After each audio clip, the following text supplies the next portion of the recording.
qual é a dor desse cliente? O que vai fazer esse cliente te contratar? Contratar um arquiteto, um designer de interiores.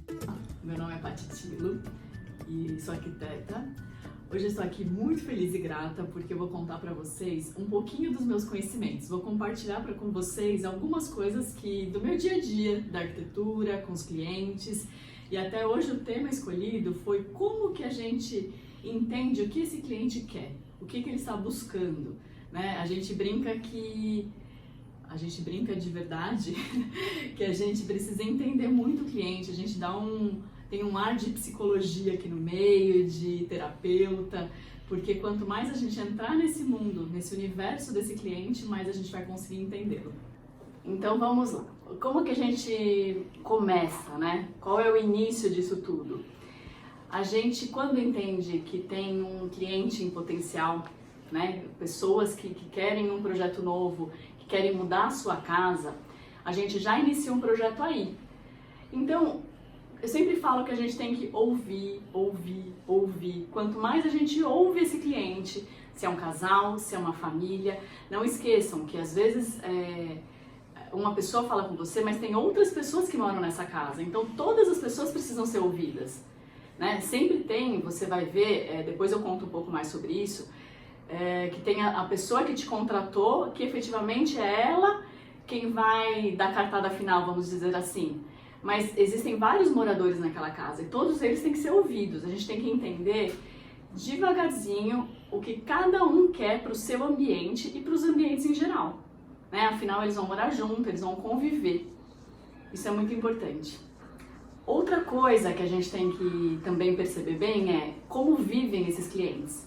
Se eles gostam de receber, se eles recebem pessoas em grande quantidade, independente do tamanho do apartamento ou da casa.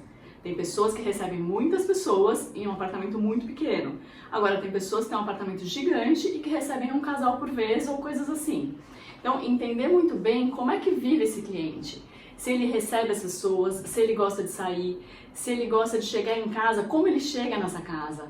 Se ele chega deixando o sapato na porta, se ele já chega entrando com tudo, se ele gosta de um cantinho, de chegar, relaxar, tomar uma água, um drink, não sei. Né? O importante é, ouçam esse cliente, deixam ele falar o que ele quer. Quando ele te procura ou quando você está numa conversa informal, de amigos até, entenda qual é a dor desse cliente. O que vai fazer esse cliente te contratar? Contratar um arquiteto, um designer de interiores, né? Porque isso é importante. Como que ele vai entender que ele precisa desse serviço na vida dele? Isso é bastante importante.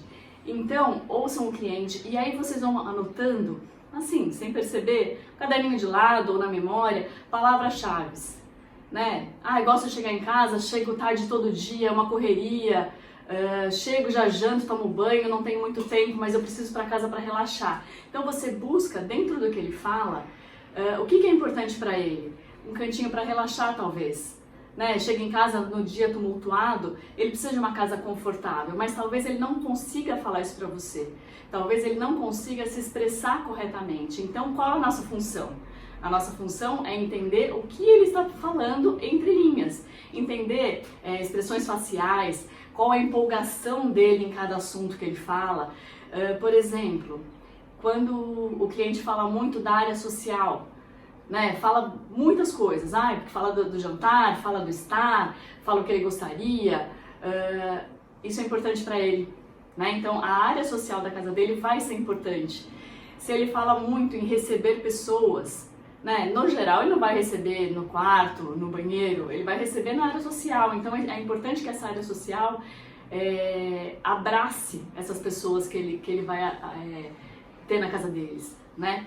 Agora, tem outros clientes também que chegam e mal passam pela sala. Já gostam de uma leitura no quarto. Não, eu gosto de ficar no aconchego do meu quarto, eu gosto de tomar um bom banho, relaxante, gosto de me maquiar no banheiro. Enfim, entenda o seu cliente. Cada um vai te dar... Ele não vai falar exatamente, eu quero um banheiro de 3x3, né, com uma banheira, com isso. Às vezes ele não vai te falar diretamente, mas você tem que entender o que ele está falando. Isso tudo é um briefing. O que a gente faz? Como a gente começa? Primeiro, ouvindo o cliente, ouvindo bem o que esse cliente está falando, pegando nas entrelinhas palavras-chave ali para você usar essas palavras logo depois, né? Você vai guardar isso com você e quando você for apresentar o projeto, que é um outro ponto que a gente vai falar depois, você vai usar essas palavras que ele mesmo usou e vai devolver para ele em forma de projeto. Outra coisa, ele vai te falar um pouquinho de quais as sensações, né, que ele quer. Então, a sensação nos leva depois a um bom projeto, entender materiais usados, entender cores, texturas, tamanhos de ambientes, isso tudo com as sensações que ele vai te passar. Ele vai te passar o que ele precisa, né? E aí você vai traduzir. E aí você pode criar um briefing, né? Eu tenho um briefing para os meus clientes, todos os meus clientes recebem um briefing e eles com algumas perguntas básicas que eu até sou muito sincera em dizer. Você pode me responder certinho cada questão, porque depende de cada cliente. Tem cliente que é planilha de Excel. Ele vai te responder exatamente o que você perguntou, com ponto, com vírgula, com tudo. Agora tem cliente que vai preferir te mandar um áudio. Tem cliente que vai preferir fazer um textão.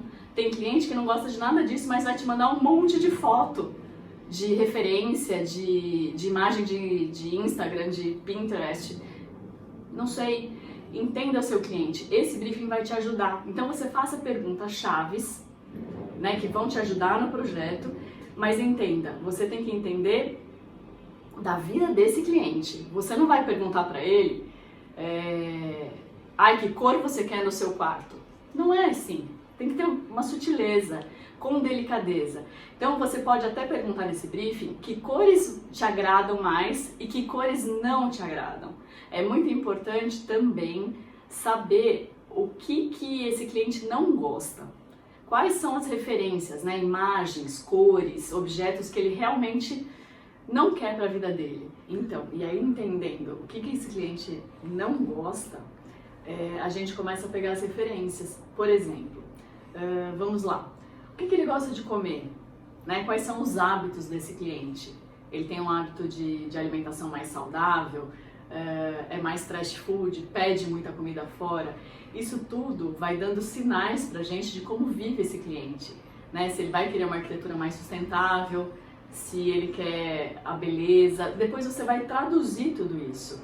Né? Por exemplo, a gente tem clientes que têm filhos, né? Então, vários clientes me procuram com filhos e aí eles têm uma preocupação de ter uma sala arrumada. Como é que você faz uma sala muito legal para uma casa que tem criança? Tem que pensar nisso, né? Porque aí a gente vai pensar, será que você vai deixar muitos nichos abertos, cheios de coisa? Esse cliente é prático? Ou esse cliente gosta de detalhe? Né? Porque se ele for muito prático e você encher de nicho, encher de objetos, de prateleira, ou essas crianças mexendo em equipamento, isso vai atrapalhar um pouquinho. Então tem que entender, né, o que realmente ele quer, nas entrelinhas, lembrando sempre, nas entrelinhas desse cliente. Ele viaja muito, né? Para onde que ele foi que ele gostou demais? Então assim, o que ele gostou nessa viagem? Ele gostou da paisagem, ele gostou das cores, né? De repente eu tive um cliente, por exemplo, no Ceará, e é um cliente que viaja muito, vai muito para a Europa. Então as referências trazidas vêm muito de Itália e tudo mais. O que ele gosta da Itália? Será que é o frescor, né, do barulhinho do mar? Será que é o cheiro do limão siciliano que aparece nas ruas? Então a gente traz isso para dentro de casa. Né? Esse cliente gosta de plantas, por exemplo, ele sabe cuidar, ele fica bastante em casa, né? Porque também gosta de plantas, mas viaja pra caramba, chega em casa só à noite. Você tem que pensar que planta que você vai colocar e aonde vai ser colocada essa planta. Agora, outros clientes, por exemplo, que gostam de ver a casa sempre 100% arrumada. Esse cliente, como é que funciona? Ele mesmo cuida da casa, ou não? Ou tem alguém que está na casa todos os dias? Outra coisa, tem alguém que cuida da casa, você vai conversar um pouquinho com essa pessoa também. Não é que o projeto é dela, ela não mora nessa casa. Mas você precisa entender como é que eles trabalham ali, como é que ela limpa, é cuidadosa, não é cuidadosa, é alguém que está aberta a você, de repente vai colocar um mármore branco no banheiro.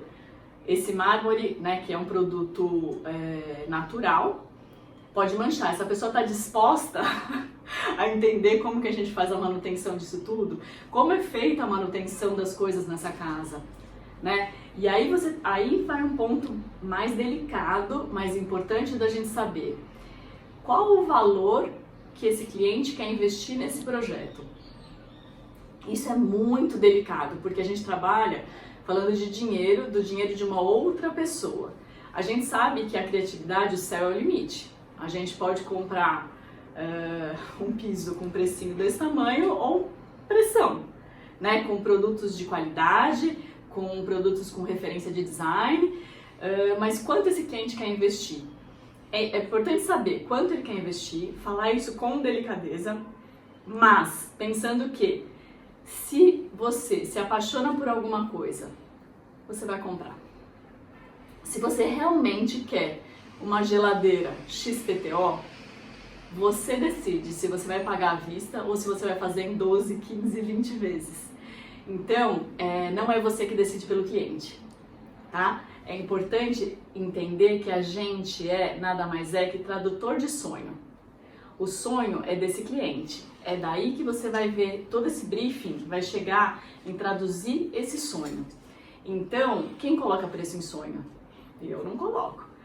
Então, é muito importante que vocês tenham esse budget, mas que você saiba, quando você for apresentar, né, quando a gente falar de apresentação de projeto, a gente vai falar um pouco sobre isso, como é que você vai mostrar aquilo que de repente tem um valor agregado um pouco mais alto, mas que vai fazer toda a diferença para a vida daquele cliente.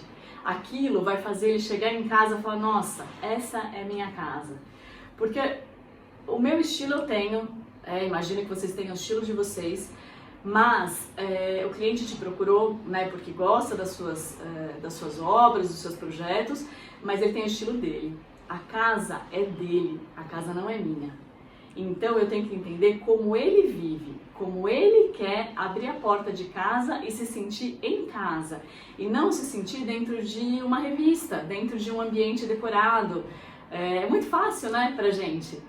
Sentar e projetar é muito simples, eu acho que é a parte mais rápida de fazer. Agora, entender esse cliente, ter essa inteligência emocional, trabalhar o nosso desenvolvimento pessoal para que a gente consiga ter essa sabedoria de ouvir a pessoa e traduzir tudo que ele está, às vezes falando conscientemente, às vezes inconscientemente, às vezes naquelas palavrinhas que eu falei lá atrás, né, que ele solta, ele vai falar alguma coisa e você vai automaticamente traduzir em projeto todo esse sonho.